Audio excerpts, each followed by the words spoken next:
15 जून तक मुसलमानों को उत्तराखंड खाली करने की धमकी देने वाले बीजेपी और आरएसएस को तालिबान ने गजवा हिंद की धमकी दे डाली है।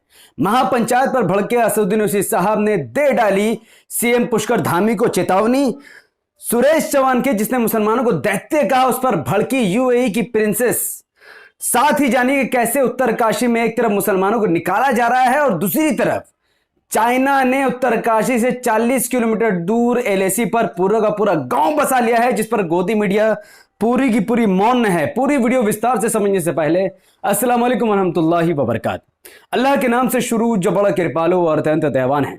मैं हूं मोहम्मद हफीज अंसारी और आप देख रहे हैं द पॉलिटिकल। 20 मई 2023 को उत्तराखंड के पुरोला कस्बे में एक मुस्लिम युवक जिसका नाम उबैद बताया गया, उसने अपने हिंदू दोस्त जितेंद्र सैनी के साथ एक हिंदू नाबालिग लड़की के साथ गलत काम करते हुए पाया गया, जिसके बाद दोनों को, उबैद मुस्लिम लड़के को और जितेंद्र सैनी हिंदू लड़के को, दोनों को पुलिस के हवाले कर दिया। लेकिन दोगले आरएसएस, बीजेपी, बजरंग दल के लोगों ने जितेंद्र सैनी को साइड करके उबैद को निशाना बनाकर इसे लव जिहाद का नाम दे दिया, जिसके बाद उत्तरकाशी और पुरौली में रहने वाले कई सारे मुस्लिम दुकानों के बाहर उन्होंने एक पोस्टर छाप दिया, जिसमें एक अल्टीमेटम लिखा हुआ था कि 15 जून 2023 तक जितने भी मुसलमानों के दुकान है वो सब खाली करके चुपचाप चले जाए, वरना उनके साथ जो होगा उसकी जिम्मेदारी वो खुद लेंगे। जिसके बाद उन्होंने इसके अगले ही दिन मुस्लिम दुकानों को चिन्हित करना शुरू कर दिया और उत्तराखंड के पुरौली और उत्तरकाशी शहर के कई सारे मुस्लिम दुकानों के बाहर उन्होंने एक्स का निशान बना दिया, दुकानों को चिन्हित कर दिया, जिससे घबराकर 700 से ज्यादा दुकानें जहां पर मौजूद है उसमें से सिर्फ और सिर्फ 30-40 दुकानें ही मुसलमानों की है। वो 30-40 दुकानों में से भी अधिकतर दुकानें मुसलमान खाली करके जा चुके थे। आनन फानन में इतना कुछ होने के बावजूद भी 15 जून को महापंचायत से पहले ही उन्होंने मुस्लिम दुकानों की तोड़फोड़ शुरू कर दी। मुस्लिम दुकानों पर आरएसएस, बजरंग दल ने हमला करना शुरू कर दिया, जिसके बाद पंचायत के एक दिन पहले, महापंचायत एक दिन पहले देवभूमि रक्षा अभियान के संस्थापक के घर के बाहर एक चिट्ठी मिलती है, जिसमें लिखा रहता है कि महापंचायत करवाने वालों को चेतावनी। उस चिट्ठी में लिखा है कि आरएसएस भाजपा के भगवा आतंकवादी को अगर वो उन लोगों ने पहाड़ में हमारे किसी भी आदमी को नुकसान पहुंचाया तो उनका सर कलम कर देंगे। गजवा हिंद की शुरुआत उत्तराखंड की सरजमीन से होगी। इस चिट्ठी को कोई भी पढ़ेगा तो उसको लगेगा कि यह चिट्ठी तालिबान ने लिखी है और ये चिट्ठी आरएसएस और बजरंग दल के खिलाफ लिखी गई है, जबकि रियलिटी में ये चिट्ठी तालिबान तो क्या, किसी आम मुसलमान ने भी नहीं लिखी है, क्योंकि इस चिट्ठी में कई सारे वर्ड को गलत लिखा गया है जो कि एक आम मुसलमान नहीं लिख सकता है। इस चिट्ठी में गजवा को गजवा कहा गया है, इस चिट्ठी में नवाजा को नवाजा कहा गया है और इस चिट्ठी में इंशाअल्लाह की जगह इंशाअल्लाह लिख दिया गया है, जो कि एक आम मुसलमान इतनी बड़ी गलती नहीं कर सकता है। तो 15 जून को मुसलमानों को धमकी देने वाली चिट्ठी और आरएसएस बजरंग दल को चेतावनी वाली चिट्ठी, दोनों की ही दोनों चिट्ठी भारतीय जनता पार्टी या फिर आरएसएस या फिर बजरंग दल के भक्तों ने लिखी है, यह मुसलमानों का काम नहीं है। तो 15 जून को होने वाले मुसलमानों के खिलाफ, महापंचायत के खिलाफ भड़के असदुद्दीन ओवैसी साहब ने उत्तराखंड के सीएम पुष्कर धामी को खुली चेतावनी दी थी।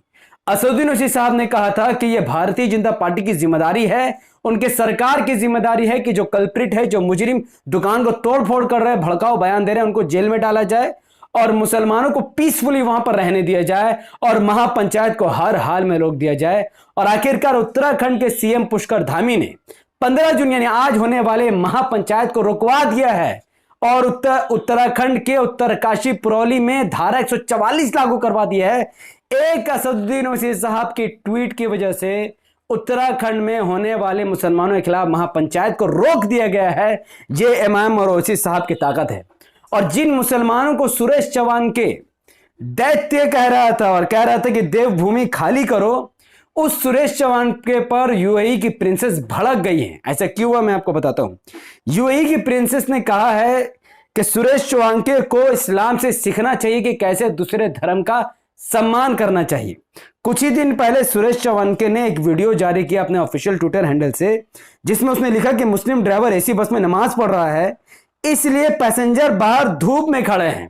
यह सेक्युलरिज्म की रियलिटी है, जिसके दिफा में यूएई की प्रिंसेस ने कहा कि ये वीडियो यस यूएई का ही वीडियो है। जिस समय मुस्लिम ड्राइवर बस में नमाज पढ़ रहा था उस समय किसी भी पैसेंजर का उस बस में जाना मना था। बस शेड्यूल से चलते है, टाइम से चलता है। जब तक टाइम नहीं होता कोई भी पैसेंजर बस में नहीं जा सकता है। और वो तो सिर्फ नमाज पढ़ रहा था, वो तुम्हारे जैसा किसी मुसलमान को मार नहीं रहा था, किसी का घर खाली नहीं कर रहा था, किसी की हत्या नहीं कर रहा था। इस मामले को उसने उत्तराखंड से जोड़ा और यूएई की प्रिंसेस ने सुरेश चौहान को ऐसी लताड़ लगाई कि शायद ही ऐसी वीडियो दोबारा कभी सुरेश चौहान के डालेगा। तो एक तरफ सुरेश चौहान के मुसलमानों को घुसपैठिया कह रहा था, उत्तराखंड से मुसलमानों को भगौड़ा बता रहा था, दूसरी तरफ उसी उत्तराखंड के उसी उत्तरकाशी के 40 किलोमीटर दूर चाइना ने पूरा का पूरा शहर बसाया है। यह खबर खुद आज तक के मीडिया प्लेटफॉर्म पर छपा है।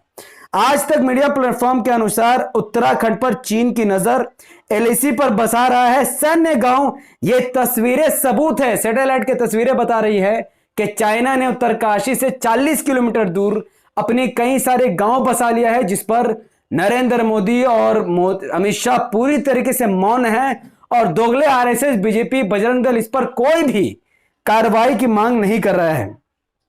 खैर, तो एक तरफ मुसलमानों का दुकान, जो 700 दुकानों में सिर्फ 40 मुसलमानों की दुकान थी, उसमें से भी अधिकतर दुकान वो खाली करके चले गए, जो कि उनकी खरीदी हुई दुकान थी। दूसरी तरफ चाइना नरेंद्र मोदी के मुंह में थूक कर पूरा का पूरा उत्तराखंड के कई सारे इलाकों को कब्जा कर रहा है, जो कि एक भारतीय मुसलमान होने के नाते यह बहुत तकलीफ की बात है। देश मोदी से बड़ा है, मोदी देश से बड़ा नहीं है। तो एक तरफ आरएसएस, बीजेपी वाले इसको रोकने की जगह वो मुसलमानों को रोक रहे हैं। अब यह मामला काफी तूल पकड़ रहा है। अल जजीरा ने भी उत्तराखंड में हुए मुसलमानों पर बर्बरता को छापा। अल जजीरा के छपने की वजह से अरब कंट्रीज और वेस्टर्न कंट्रीज के नजर अब उत्तराखंड में हो रहे मुस्लिम बर्बरता पर पड़ेगी।